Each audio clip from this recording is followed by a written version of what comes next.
Türkiye'nin ekonomi televizyonu Ekotürk'ten herkese merhaba. Bugün yine özel röportajımızla karşınızdayız. Bugünkü konuğumuz CNBC'nin baş ekonomisti Steve Liesman bizlerle beraber olacak. Kendisine merhaba dedikten sonra ilk sorumu yöneltiyorum. Welcome, Mr. Liesman. Thank you for having me. Thank you very much. I would like to start asking the coronavirus and its effect to the USA economy. Can you please give some details about how it's shaped? Like, what's the situation right now? It's been a pretty devastating economic effect here in the United States. The unemployment rate is surging up near 15%, and people think the real unemployment rate is near 20%. There's an expectation in this quarter that we're going to have something like a 35% decline in GDP on an annualized basis, so to be 11% quarter to quarter, but then we annualize here, and that ultimately we're expecting right now a rebound in the third quarter. But for the year 2020, the expectation is that we'll be down probably 6% compared to 2019. So this is going to be one of the sharper declines in economic output, one of the fastest rises, or the actual fastest rise in unemployment we've ever seen. And I don't know if we're going to rival the unemployment rate of the Great Depression, but it could be close. Okay, I mean, Fed explained $2 trillion relief package in March, and also House passes $3 trillion coronavirus relief bill.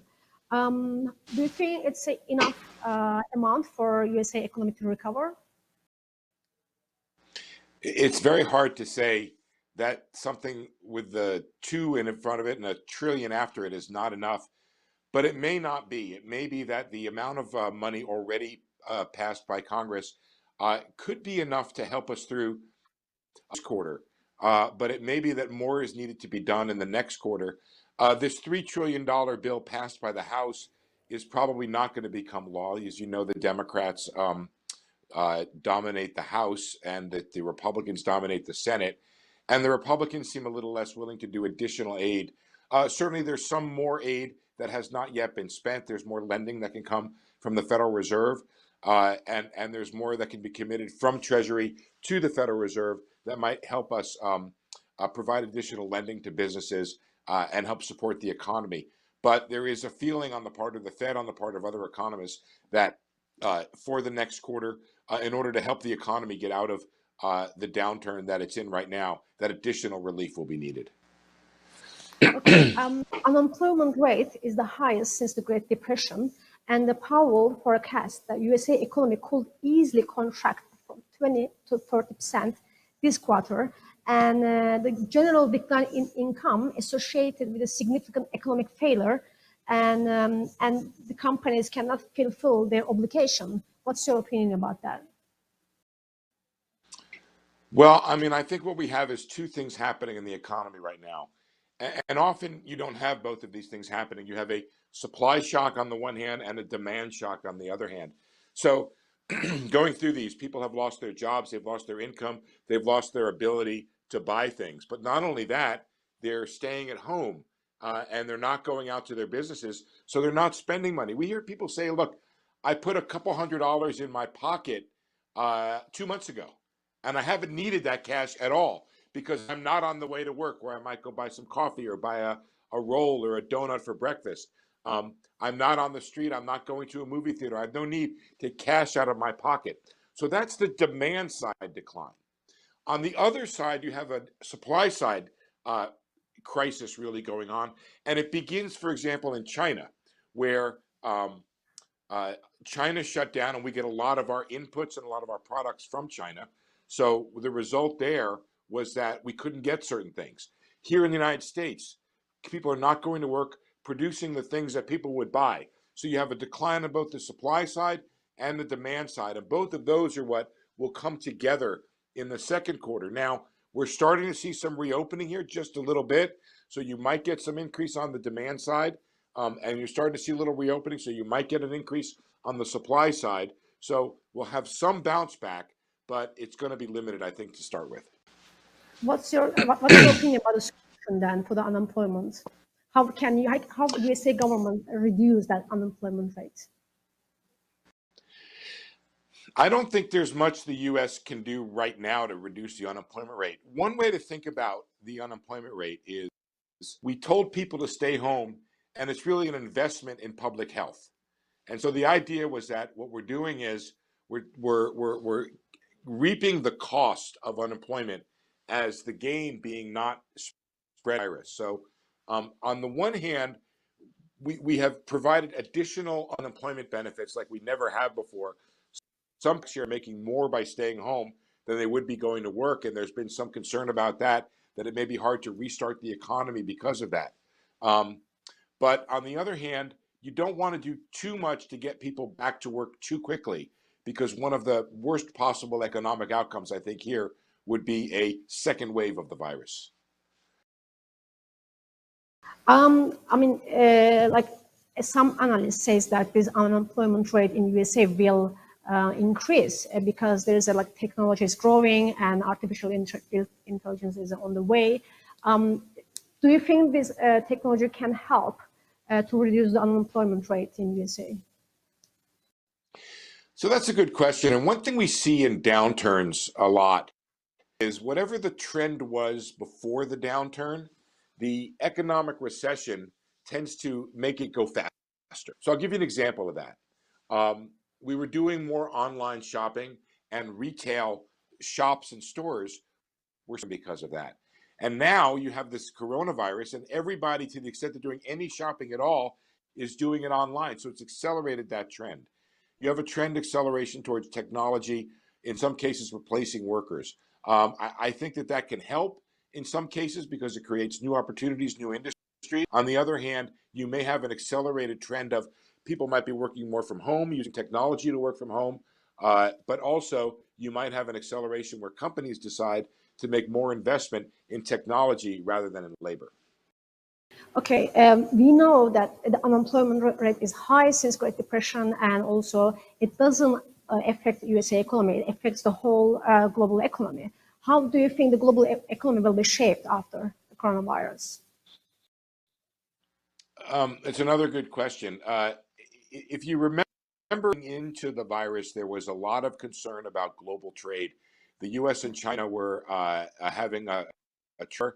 And I think one of the things that will happen, well, first of all, the United States being in a recession is going to hurt everybody, just as everybody being in recession hurts the United States.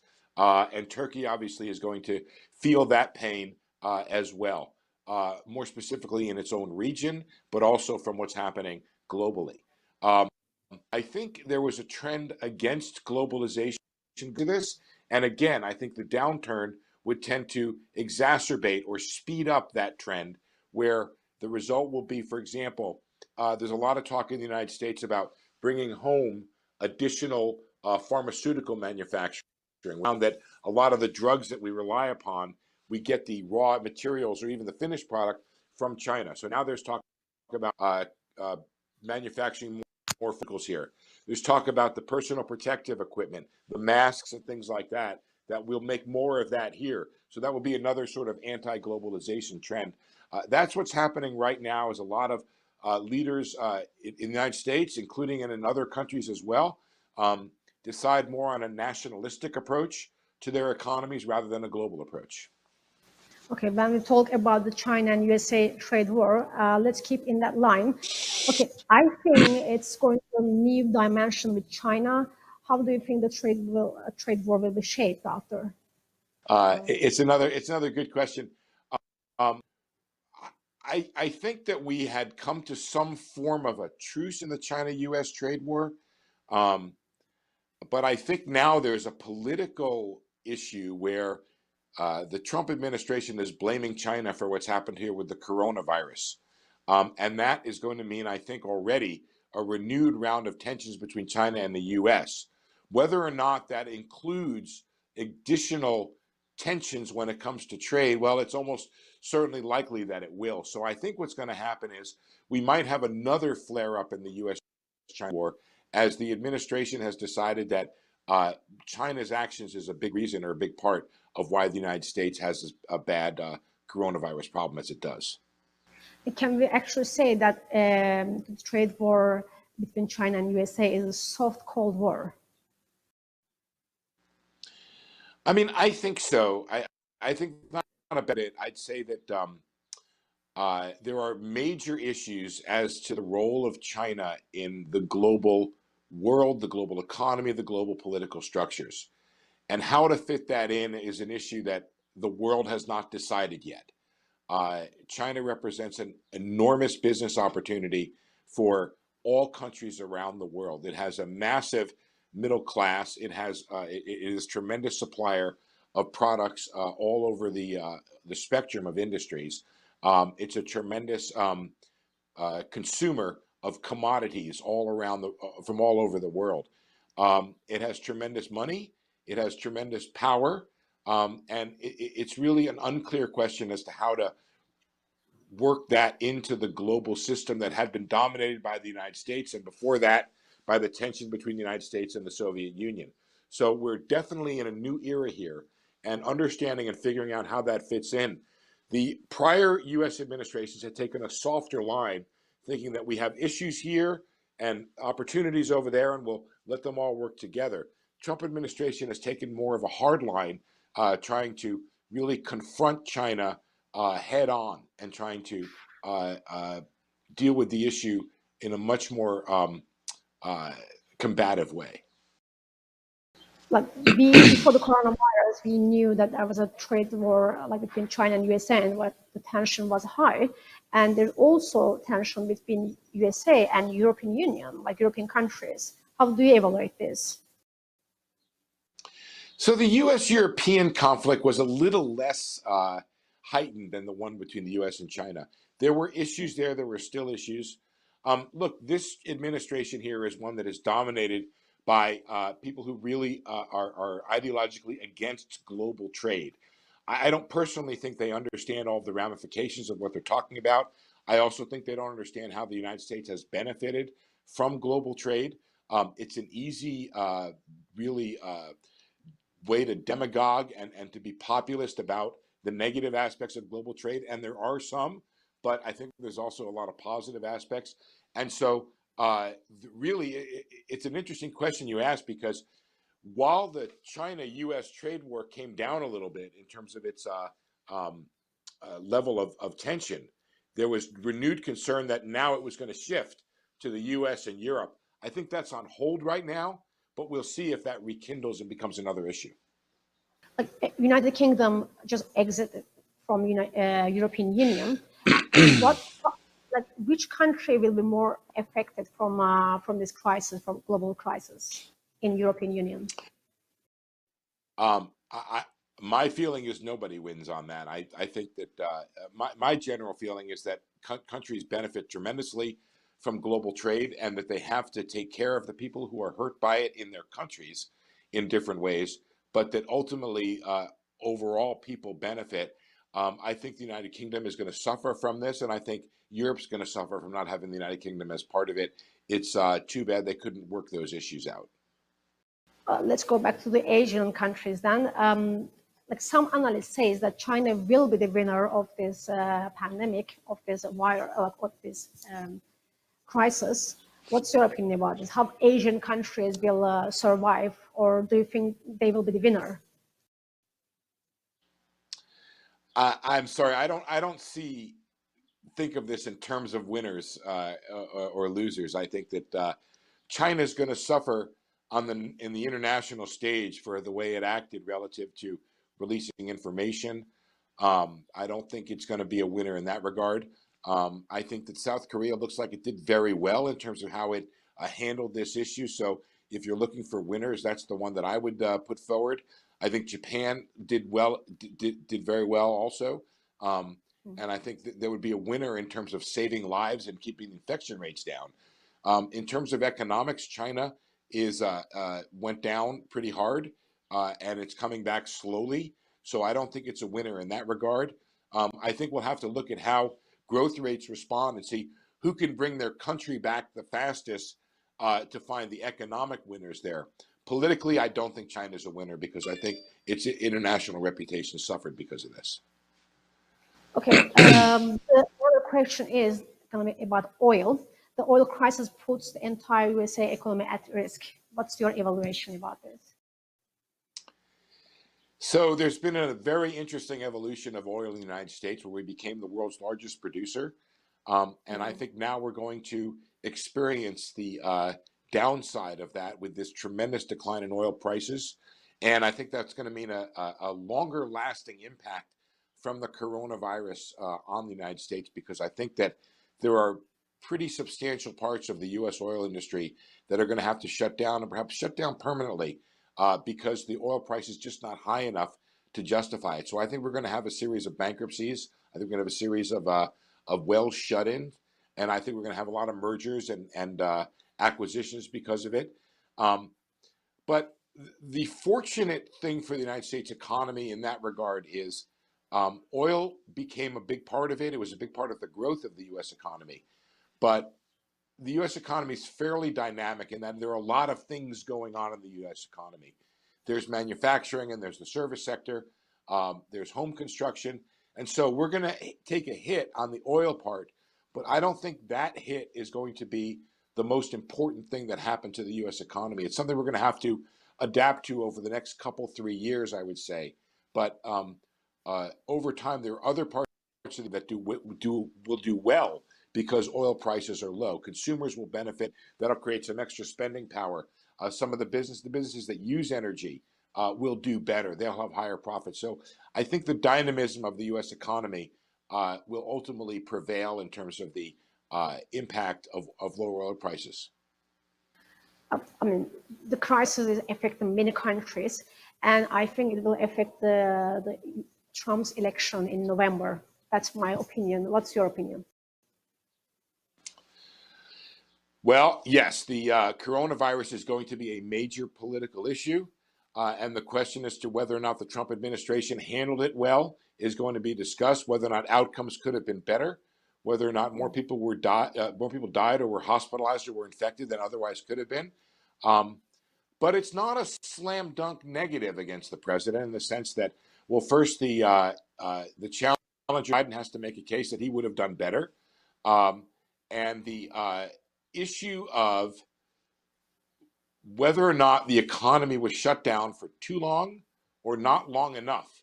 That's going to be a major question when come election time in November, and that question hasn't been answered yet. We will see if we reopen this economy and it goes well and there's not another round of infections, then I think that'll be very helpful to the president. If there's another round of infections and we have to shut down again, then I think that's going to be damage he may not overcome. Okay, my last question will be the usage of dollar in the global economy. It's 60%, and do you think if the usage of dollar in the future get less, it will affect the USA? I don't see that the U.S. dollar as the sort of global currency is challenged from any place that is meaningful right now. We've gone through a couple waves of challenges. There was a time when people thought when the euro was launched that perhaps it could rise to be a challenge to being the reserve currency of the world. You see what happened with Brexit and with the European Union in general. And so I think the euro failed that test. There was also a time when there was concern or speculation that the Chinese yuan could potentially be a reserve currency. But China has failed that test as well. And so when you think about whether or not the United States dollar remains the world's reserve currency, think about what the alternative can be. There's been talk about the IMF special drawing rights being the reserve currency, but that doesn't really have much support and doesn't seem to really work very well. So I don't see a challenge to the dollar as the reserve currency.